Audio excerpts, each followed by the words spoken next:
Dying Light the Beast was released a few months ago, and just like the previous games, it was absolutely full of Easter eggs. Dying Light Easter eggs are always absolutely brilliant, so I thought today we'd take a look back and do a bit of a tier list of all of the Easter eggs in Dying Light the Beast. So this is going to be a pretty standard tier list. We've got all of our tiers here, and I will be going over each of the Easter eggs, not in very much detail, and just kind of putting them somewhere. There are some great ones, and there are a few Easter eggs that's probably going to be a bit controversial as to where I put them. So let's start with the Combine Harvester. Dying Light games very often have these Easter eggs that take the form of a challenge. We saw them with the bicycle and the broom in Dying Light 2, and they return once again in Dying Light the Beast, firstly with the Combine Harvester. To do this one, all you do is once you find the Combine Harvester, fill it with a shed ton of fuel. And once you do that, you'll be able to start the challenge. This literally allows you to drive a Combine Harvester to run over zombies. I couldn't really think of anything much cooler than that, apart from the fact that you can only drive the Combine Harvester during the challenge, which feels pretty limiting, honestly, and I think it's going to knock it down a couple of places in the tier list. While this is pretty close to being an S or an A tier Easter egg, I think I'm going to have to put it in B, because it annoys me, and it had so much more potential than it actually delivered. Sticking on the theme, our next Easter egg is the bicycle. Much in the same way as the Combine Harvester, the bicycle is another challenge that this time you can just find in the woods, so it's a hell of a lot easier to start. So the bicycle is a downhill challenge race, and that's about it. It's not very exciting, it's pretty damn hard, but it's cool, so do you know what, I'm going to put it slightly lower than the Combine Harvester, because the Combine Harvester literally allows you to mince zombies, but it's still pretty good, so let's put it in, screw it, let's put it in B. The Good, the Bad, and the Ugly is a very little Easter egg, which is a poster called The Good, the Bad, and the Infected. Nothing special, but nothing wrong with it either. C tier. The Planet of the Apes Easter egg. This is one that you can find in Crane's room and is a little audio snippet taken when you interact with a helmet of one of the dead Chimera.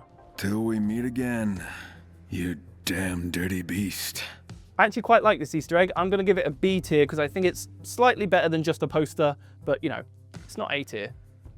28 Days Later, another movie Easter egg. This one found on a loading screen hidden in the top right corner. It's a great little Easter egg, very well hidden, and you know, only people really looking for it probably spotted it. So this one's going to go in C tier. Friday the 13th. I'm already going to say this one's going in D tier. Not because it's a bad Easter egg, but because it's more wasted potential. Why put a lake called Crystal Lake in the game if you're not going to let me go there? So D tier, and I think it deserves it. The Castaway Easter egg is a returning Easter egg from the very first Dying Light game, but this time it's had a few improvements. On this little island, we can find a raft, a tent, an ice pick, which is meant to be the ice skate from the movie, and some cardboard boxes since Tom Hanks' character was a FedEx worker. It's quite an all-encompassing little Easter egg. I actually like this one quite a lot. A tier. The Terminator 2 Easter egg has got to be probably one of my favorite in the game. Not only is there a brilliant note referencing the events of Terminator 2 Judgment Day, but you also get a legendary weapon for going and finding this. This is 100% an S tier Easter egg. Our next Easter egg is Final Destination 2.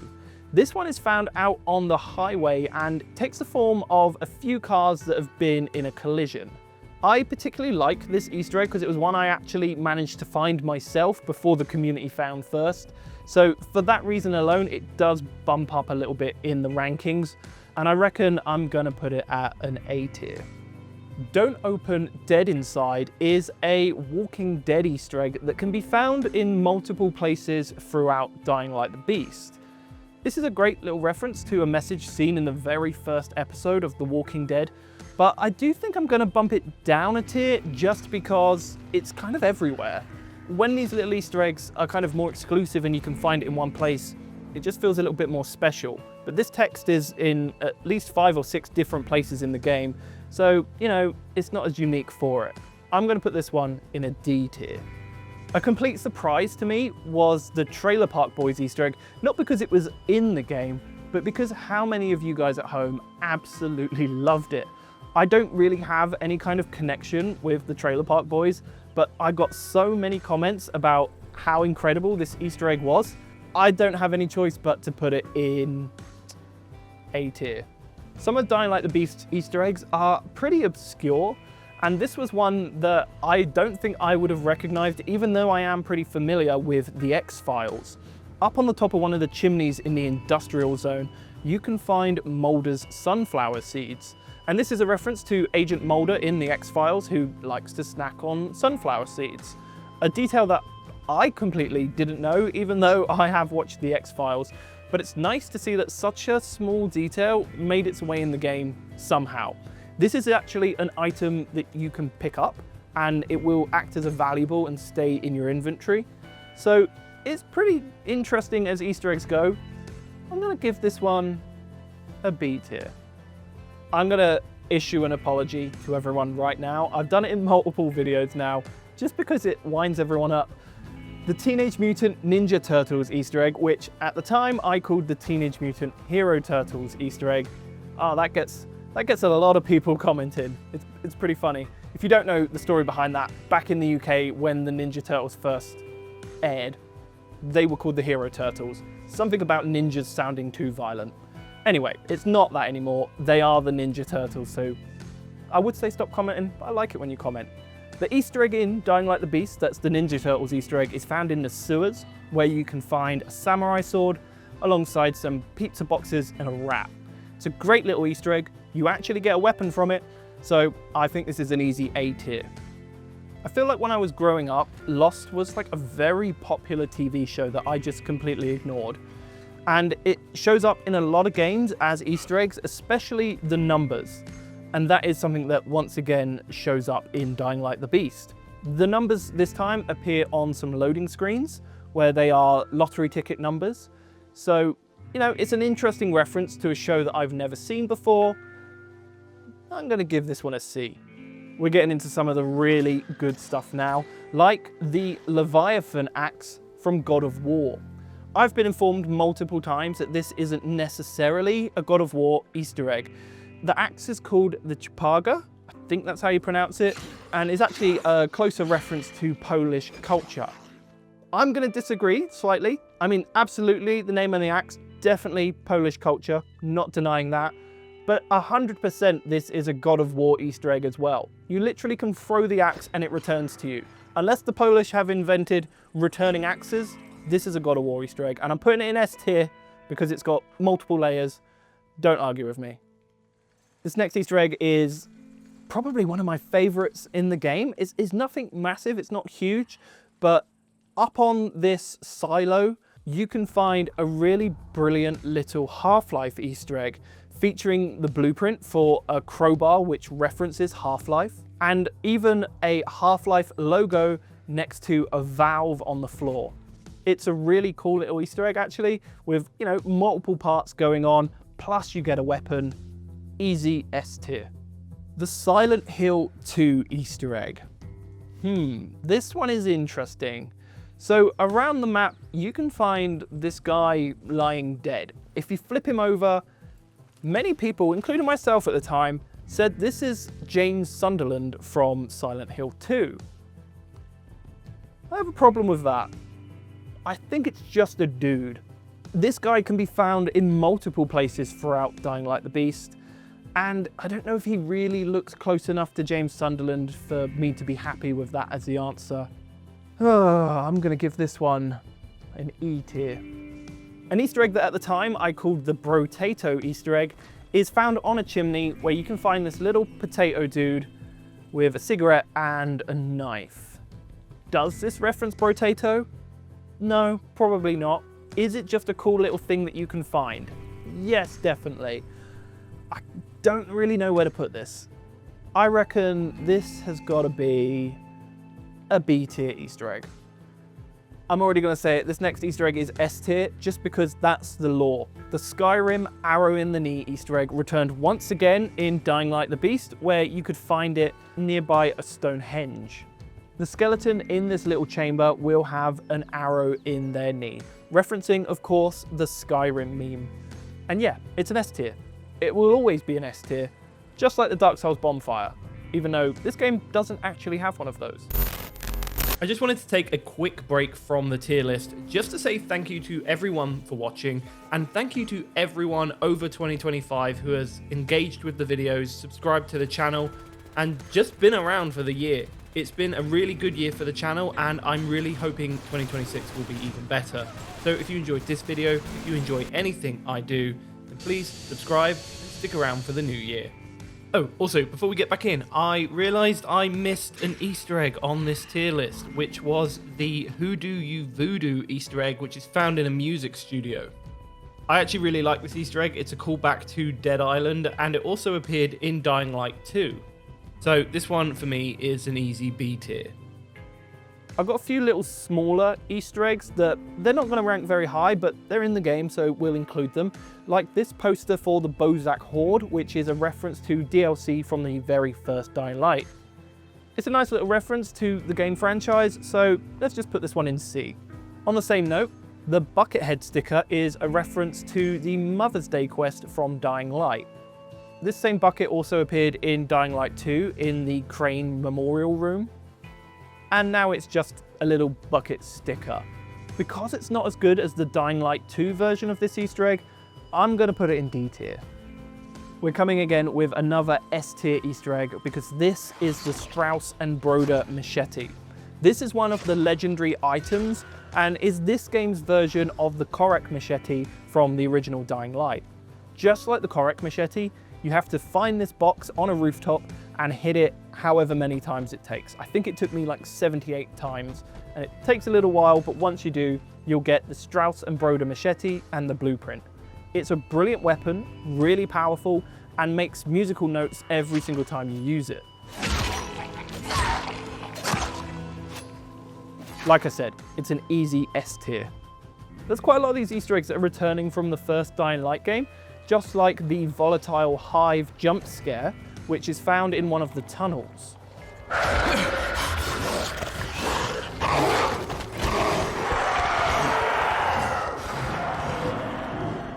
This is actually quite fun and actually has some gameplay behind it as well, as you will need to escape from these volatiles through the tunnel. So yeah, this one's pretty fun and I'm gonna put it in A tier. Just southwest of Golden Pine, in a bus, you can find a skeleton wearing headphones and with a note. This is both a reference to the Eminem song Lose Yourself and the movie Mile 8. And I've got to give this one a good score just because Adela reading it fills me with such happiness. This is an A tier Easter egg. Choose yourself. His toes are sweaty, lips weak, balls are heavy. There's vomit on his hoodie already. Dad's spaghetti. So in my all Easter eggs video, I included the nudes Easter egg. And this was one that I said was going to be really good for like 15-year-old boys. And yeah, I still stand by that. You can find a risque picture in a toilet. And yeah, it's pretty fun. However, I did also notice since playing the game for the however many hours I've played since that video, you can actually find this picture in other places too, which unfortunately makes it much less of an Easter egg. It's still fun, but yeah, I'm gonna have to knock it down a bit and put it in D tier. Our next few Easter eggs are actually really big, so a lot of these are gonna score very high. Starting with EXPcalibur II. This is another returning Easter egg from Dying Light where we had EXPcalibur. Now the second version is not actually quite as good. You need to go through a whole process, including finding all of these stones, taking them up to the top of a mountain, placing them all down and then fighting a boss before you can actually pick the sword up. But when you do, it's a pretty good sword. It's nice and powerful, but compared to the old version from Dying Light, it's not as good. The old version literally used to send zombies flying across the map, and this one, it's just a sword. It's got a great design, mind you, so that is gonna boost it up a little bit, but I don't think I could put this in S tier. It's an A tier Easter egg. I love it when an Easter egg is completely hiding in plain sight, in a place where you actually go all the time. That's the case for the statue sword, which is found just outside the town hall. The sword's being held by a statue and there doesn't seem to be any way to acquire it unless you shoot 9 crests around the town square. Once you do this, you'll actually be able to go over and pick up the sword. This is another weapon that is a reference to Polish culture. So yeah, I really like that about it. And plus it being hidden in plain sight. Yeah, I think this is an S tier Easter egg. Another pretty involved Easter egg is the beaver dam. This one involves collecting a bunch of sticks from the rivers around Dying Light the Beast and then taking them to a dam. This will then cause an entire area of the map to flood, which is already much larger than most of the Easter eggs we've looked at today. What's more is once this happens, you can then find an underground cave where a beaver will have made a little home.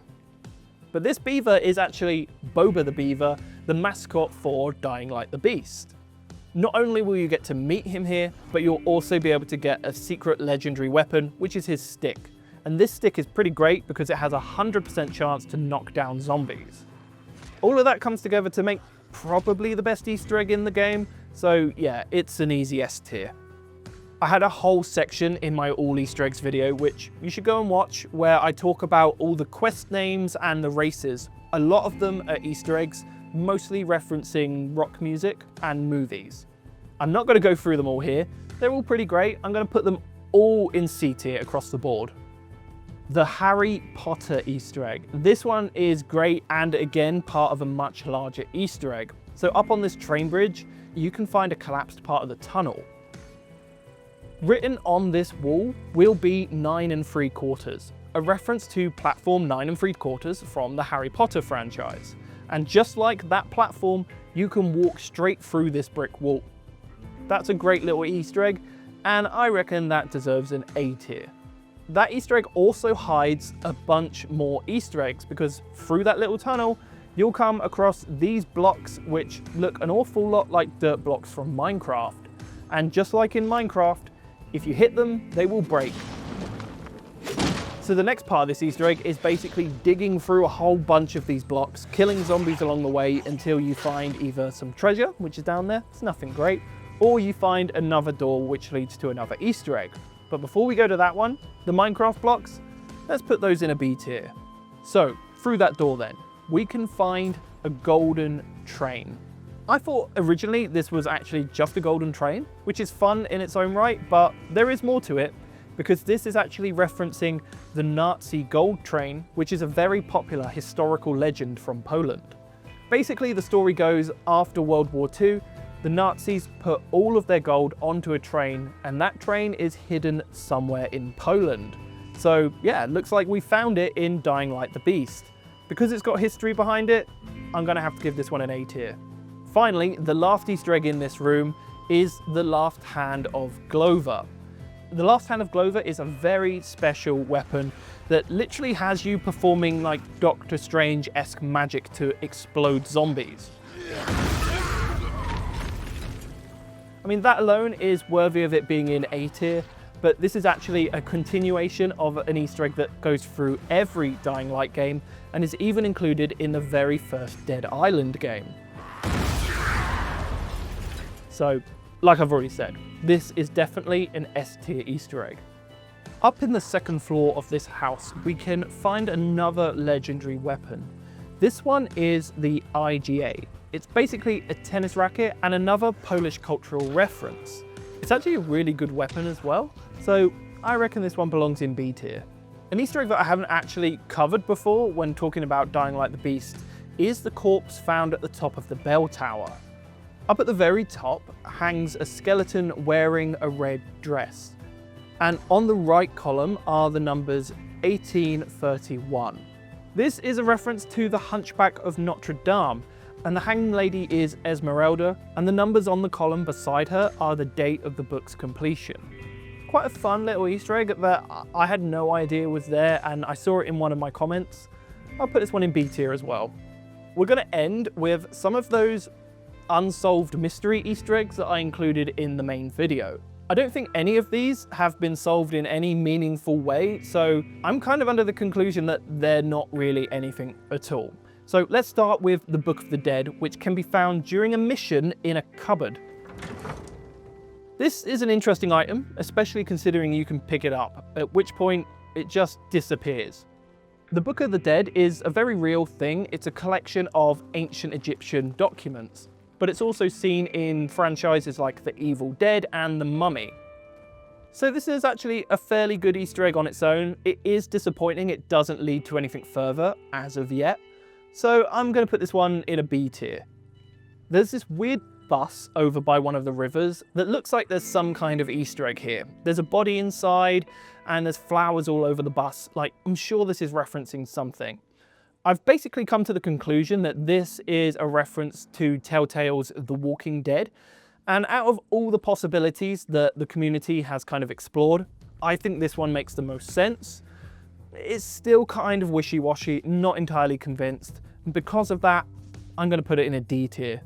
The murder house is another Easter egg that I'm not really sure is an Easter egg. I think it's just an interesting location that's been included in the game.